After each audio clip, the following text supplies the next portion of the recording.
شروع اللہ کے پاک نام سے جو بڑا مہربان نہایت رحم والا ہے۔ قوم عاد ایک ایسی قوم تھی جو بڑے طاقتور تھے، 40 ہاتھ جتنا قد، 800 سے 900 سال کی عمر، نہ بوڑھے ہوتے نہ بیمار ہوتے، نہ دانت ٹوٹتے نہ نظر کمزور ہوتی، جوان تندرست و توانا رہتے، بس انہیں صرف موت ہی آتی تھی اور کچھ نہیں ہوتا تھا۔ ان کی طرف اللہ تعالیٰ نے حضرت ہود علیہ السلام کو بھیجا، مگر وہ بولے، اے ہود، ہمارے خداؤں نے تیری عقل خراب کر دی ہے، جا جا اپنے نفل پڑھ، ہمیں نہ ڈرا، ہمیں نہ ٹوک، تیرے کہنے پر کیا ہم اپنے باپ دادا کا چال چلن چھوڑ دیں گے؟ تیری عقل خراب ہو گئی ہے، جا جا اپنا کام کر، تیرے کہنے پر چلیں گے تو ہم تو بھوکے ہی مر جائیں گے۔ انہوں نے شرک، ظلم اور گناہوں کے طوفان سے اللہ کو للکارا، تکبر غرور میں بدمست بولتے، جس طرح قرآن پاک میں اللہ تعالیٰ فرماتا ہے، اب قوم عاد نے تو بے وجہ زمین میں سرکشی شروع کر دی اور کہنے لگے کہ ہم سے زوراور اور کون ہے؟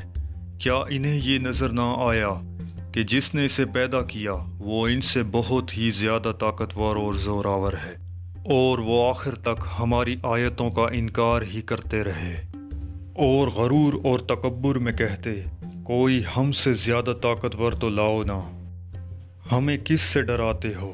اللہ نے قحط بھیجا اور انہیں بھوک لگی اور اپنا سارا گلا کھا گئے، مال مویشی تک کھا گئے، اور اب ان کے پاس کھانے کے لیے کچھ نہ بچا تو وہ حرام پر آ گئے، چوہے بلی کتے تک کھانے لگے، درخت گرا کر اس کے پتے کھا گئے، پر پھر بھی بھوک نہ مٹی۔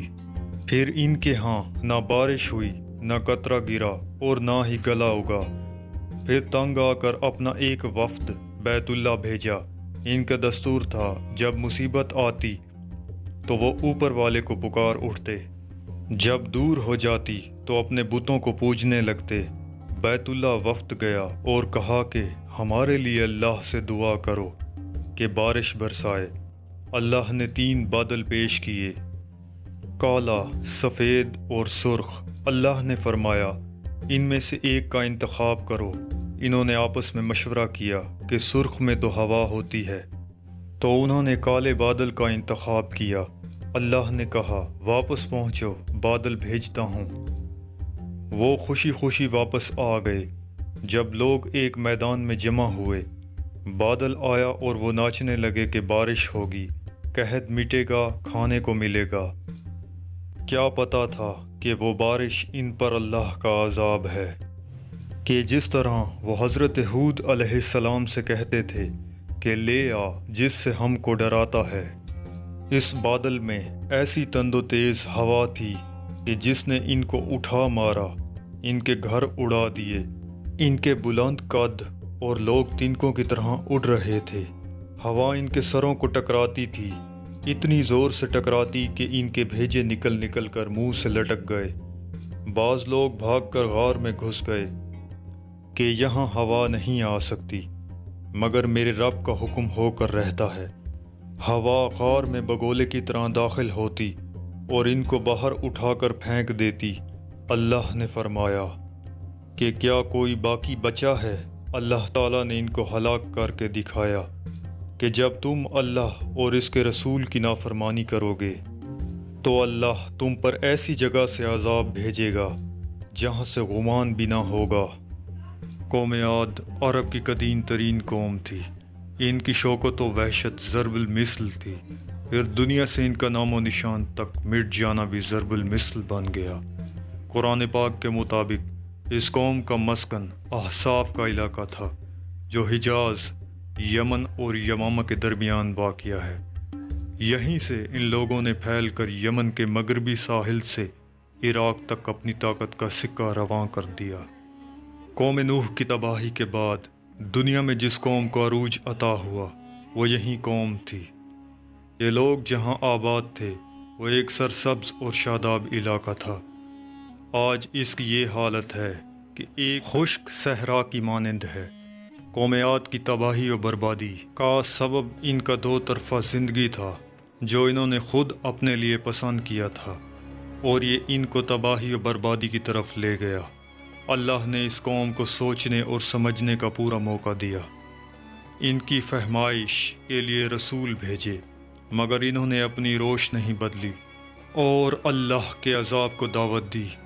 قرآن کریم میں ارشاد ہوتا ہے کہ آخرکار ایک سخت طوفانی ہوا ان پر بھیج دی تاکہ انہیں دنیا ہی میں ذلت اور رسوائی کے عذاب کا مزہ چکھا دیں۔ عرب ممالک میں آنے والے اکثر انبیاء کا ذکر قرآن مجید میں آیا ہے، اور ان کی قوموں کے احوال بھی صراحت سے بیان کیے گئے ہیں۔ ان میں سے ایک قوم سمود بھی گزری ہے، جسے عاد اولا یا قوم صالح بھی کہا جاتا ہے۔ دراصل یہ ایک سرکش اور گمراہ قوم تھی۔ اسے راہ راست پر لانے کے لیے اللہ رب العزت نے اپنے ایک پیغمبر صالح کو مبعوث فرمایا۔ انہوں نے اپنی نبوت کا اعلان کیا تو قوم نے برہان یعنی دلیل روشن کا مطالبہ کیا اور کہا کہ اگر تم واقعی سچے نبی ہو تو پہاڑ کی چٹان سے ایک اونٹنی پیدا کر کے دکھاؤ۔ اللہ تعالیٰ نے ان کا منہ مانگا معجزہ اپنے پیغمبر کو عطا فرمایا۔ چنانچہ پہاڑی چٹان سے ایک بہت بڑی اونٹنی نمودار ہوئی۔ اب وہ قوم آزمائش میں پڑ گئی۔ اللہ تعالیٰ کی طرف سے حکم ہوا کہ تمہارے پاس پانی پینے کا جو ذخیرہ ہے، اس میں سے ایک دن تم پانی پیو گے اور دوسرے روز سارا پانی اونٹنی پی جائے گی۔ یوں دونوں فریقوں کو اپنی باری کی پابندی کرنا ہوگی۔ قوم سمود یوں تو بہت ہنرمند قوم تھی۔ وہ چٹانوں کو تراش کر پہاڑوں میں خوبصورت گھر بنایا کرتی تھی۔ اس کی کاریگری کے چرچے دور دور تک پھیلے ہوئے تھے، لیکن اس سب کچھ کے باوجود اس کی بد دماغی عروج کو پہنچی ہوئی تھی۔ اس کے بعد جب انہوں نے مطلوبہ معجزہ دیکھ لیا تھا، انہیں نبی کی پوری اطاعت کرنی چاہیے تھی، مگر ایسا نہ ہوا، بلکہ وہ لوگ بدستور بے دینی پر کمر بستہ رہے۔ بلکہ کچھ عناصر نے یہ پروگرام بھی بنا لیا کہ خدائی اونٹنی کو مار ڈالا جائے، حالانکہ حضرت صالح نے انہیں منع بھی کیا کہ اسے غلط ارادے سے مت چھونا ورنہ ہلاک ہو جاؤ گے۔ لیکن جب کسی معاشرے کی مت ماری جاتی ہے تو اس پر کوئی بات اثر تک نہیں کرتی۔ یہی حال قوم سمود کا تھا۔ چنانچہ ایک دن موقع پا کر اس قوم کے بدبخت افراد نے شفاعت کا مظاہرہ کرتے ہوئے اس اونٹنی کے پاؤں کاٹ دیے اور اسے ہلاک کر دیا۔ اس کھلی بغاوت پر مالک سخت غضبناک ہوا۔ قہر الہی نے جوش مارا اور قوم کی ہلاکت کا فیصلہ ہو گیا۔ وہ قوم جو پہاڑی وادیوں میں اپنے آپ کو انتہائی محفوظ سمجھ رہی تھی، خدا واحد و لا شریک نے اسے عجیب طریقے سے ہلاک کیا۔ ہوا یوں کہ ایک زبردست آواز پیدا ہوئی، کوئی خوفناک چنگھاڑ پیدا ہوئی، زبردست دھماکہ ہوا۔